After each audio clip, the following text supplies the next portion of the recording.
salaamaaleykum maa ngi leen di nuyu di leen wax laaj seen jàmm yaram ba jàmm ngeen am déet maa ngi ci jàmm xam naa ñëw ci ñaari tomb rek benn bi nag dama koy jox suñu grand xat xol xam nga dama yàgg ci samay wax ma daan Sénégal moom ñaar ñoo fi mën a wax ne ma ay démocrate lañ ba gëm ko ndem si yàlla Sidy Lamine ak Abdoulaye Wade li ma daan wax la quoi parce que nit ki dama jàpp ne boo dee nangu di songu wala di wax sa xalaat ci nit ñi bu ñu waxee sa xalaat seen xalaat ci yow waroo am problème dama bëgg ñu bàyyi ñu déglu suñu grand tuuti ba pare ma ñëw indi ci samay jàngati bopp. yéen nga nekk des médias da ngeen naan da ngeen di mbubboo patriotisme mais da ngeen di caaxaan rek da ngeen di caaxaan gis nga booy ànd ak nit booy ànd ak nguur da ngay wax dëgg bu fekkee da nga bëgg ñu naw la yéen mënoo leen. nguur gi askan wi fal ko ñëpp di liggéey ko askan wi ñu àndandoo ak nguur gi te bu amee njumte du ñu taxaw dafa am njumte ngeen di topp nit ñi di leen saaga ci mu leen neexee ngeen foog ni noonu la ñuy jiitee nguur bu ñu kenn tànqal ku foog ni mun nga ébranler nit da ngay juum ku foog ni sa benn j'aime wala sa benn commentaire moo tax nit ñi di wax li xew ci réew mi bi ñu commencé wax li xew ci réew mi yëguñu woon seen existence et dunduñu sax yooyu. là nag ngeen ubbi benn dossier parce que ngeen di kenn du laal benn ministre bu nekk dans le gouvernement mais bu fekkee dafa jalgati te mu doon loo xam ni seeni ay njiit di président de la république président Bassirou Diomaye Faye ak Ousmane Sonko dañoo war a yëg lambaxte gi am ci. bon fii damay ñëw wax ne Mansour Cheikh Tidiane Dièye ministre la dañu fal ab surga sa fal président de la république mu tabb ko. waxuma la moom mais président de la république sax boo amee xalaat ci li muy doxalee da nga koy wax dégg nga waaye nag noonu nga amee xalaat ci doxinu président de la république ne doxut wala àndoo ca wala ministre bi doxut wala àndoo ci mais Mansour yaay kan yow ba su nit ñi amee xalaat ci say xalaat duñ ko wax Mansour man mën naa doy sëkk ci misaal li nga wax nii daanaka wax naa ko démb xaw naa ko wax li sooxee muy ci bassin wu Daaru Rahman bële toj nga xam ne gouverneur se prévoir man bokkoon na ci lii taxoon mu doon woo Cheikh Thioro en même temps di woo Cheikh Tidiane Dièye donte ministre la parfois yaakaar naa bi mu faloog léegi ñaari yoon lañ déggante ba ñett man nangul ko it lenn bu doon ci wàllu defar boppam wala ay militant loolu moom dama koy teggil man xam naa koo xam ne ku mag yor mbootaay gu rëy rëy ku ne bëgg ko ci sa parti ñu koy wax Naar Sall mi ngi dëkk fii ci Diamaguène Cheikh Tidiane Dièye képp a nekk ci xol bi te moom la bëgg a liggéeyal politiquement parlant bi ma ko waxee ma jaar ci Fatou Blondé de même que Cheikh Tidiane parce que doon nañ kii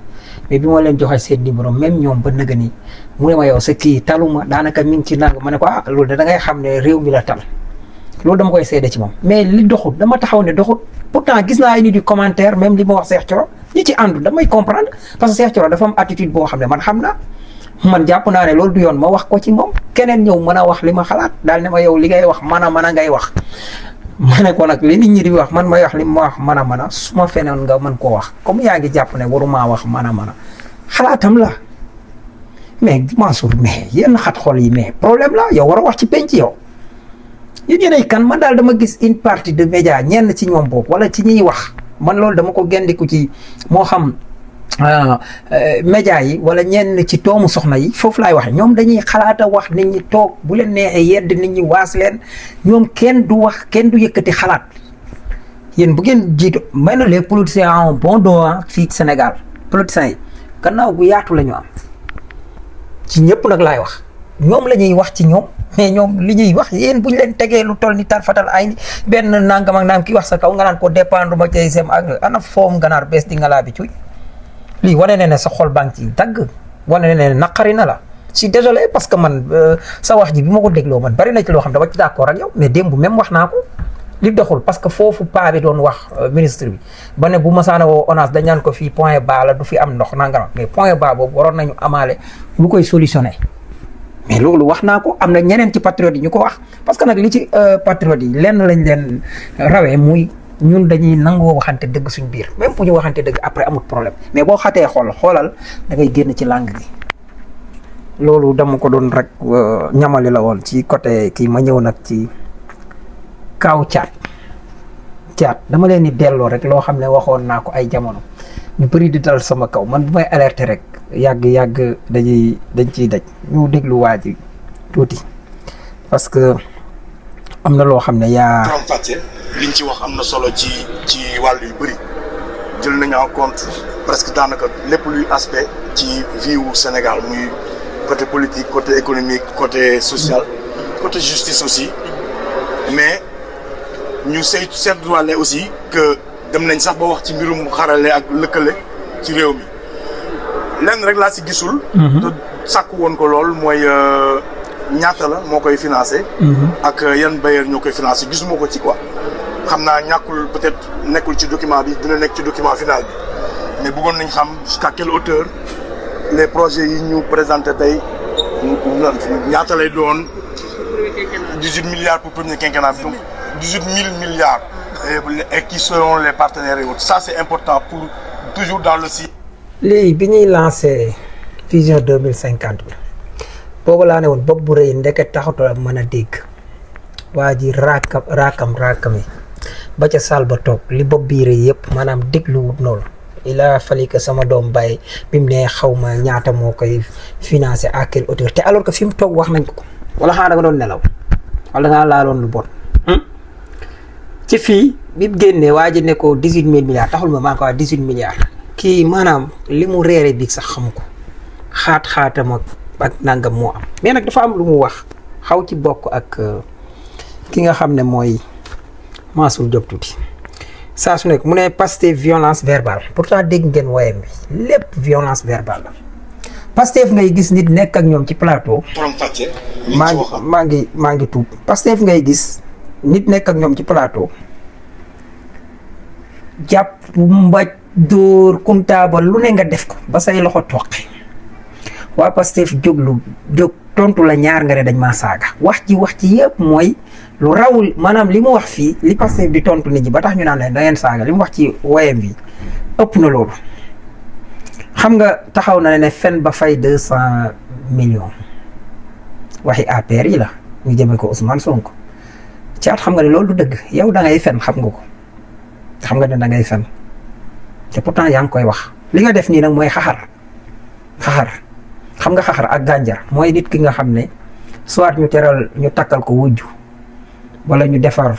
wujju nangam defal wujjam luñ ko defalut wala nangam muy taxaw di xaxar wala di gaaruwaale wala du garambaasu loolu mooy li nga xam ne moom nga am fii di jël wax joo xamaloon nit ñi wala lu nit ñi daan wax ci waa APR di ko wax moom ngay jël di wax caat nga ne wàññi wuñ mbiru yaa mën a fen caat dangay fen ci mburu mi nañ ci taxaw 1 weer ak juróom la woon demal ba xam dañ la koy jaay 1 weer ak juróom loolu déjà fen la lii nag lañ leen di wax après ngeen ne waa Pastef dañuy saaga quoi dañuy saaga te pourtant seen ay fen la ñuy jël di taxaw de DG fils à maman Fadilou kay ki ngay waxal taxaw ne wala lu ngeen defi woon xaw ma fële bi booy yi di dee nee nga digoon ñu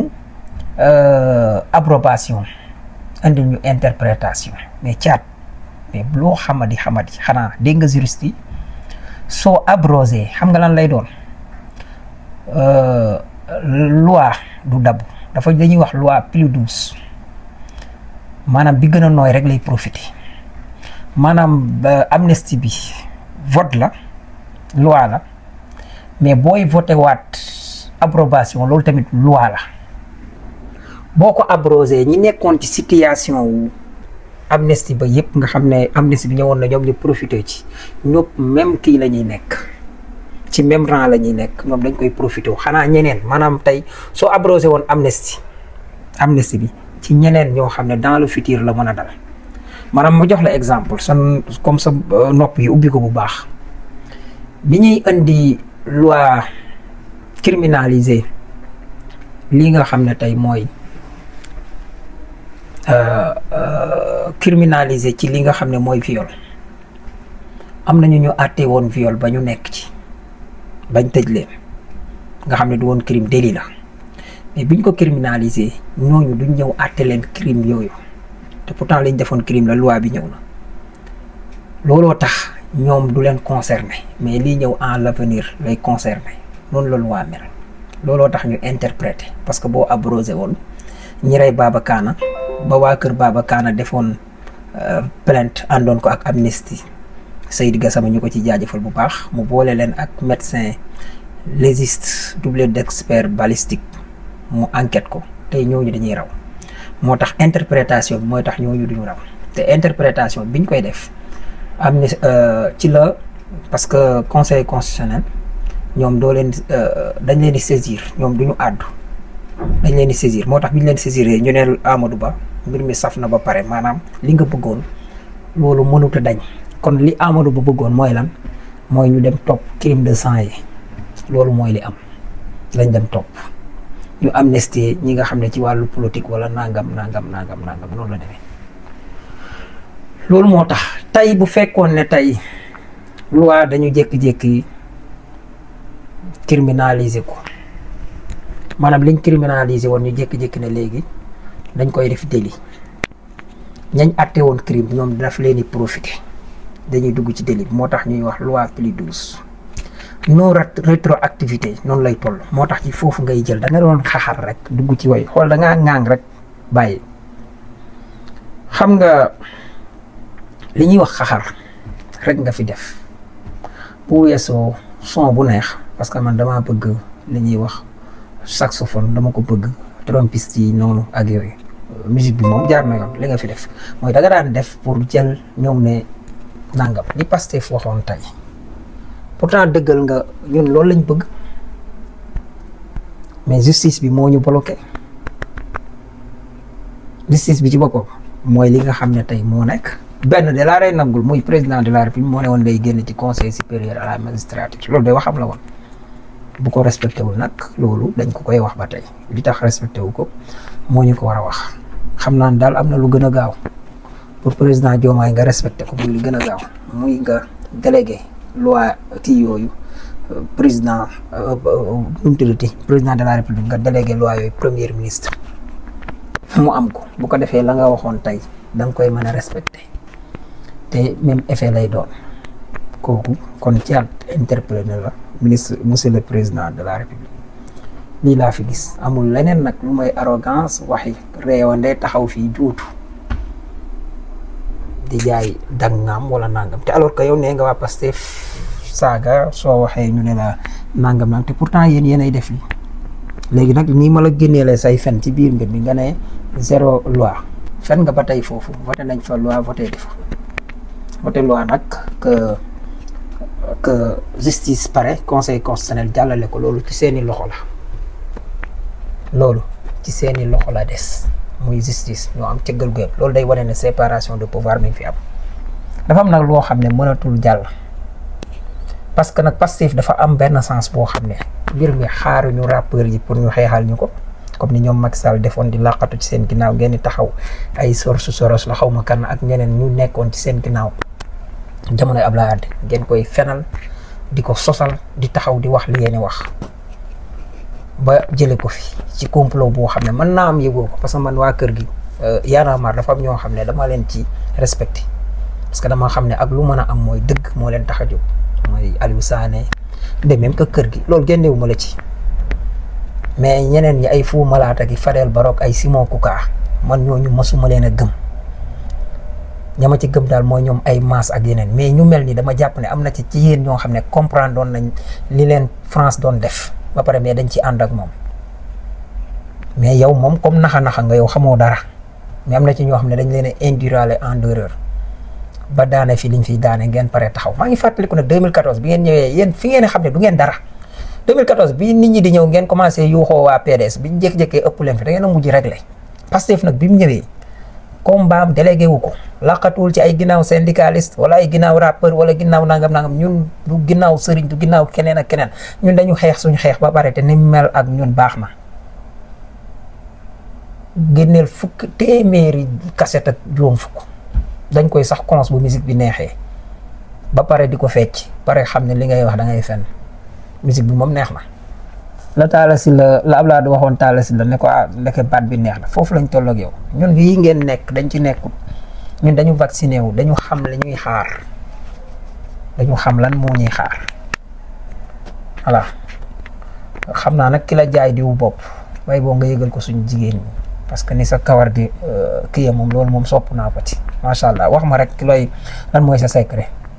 ku la jaay diw bopp ak noo def ba traité sa karaw gi ba mu daanu nii bëgg naa koo xale bi may labat fi mu toll nii bëgg koo defaat soxna bëgg naa mu am kawar gu mel noonu daal maa ngi koy ziar.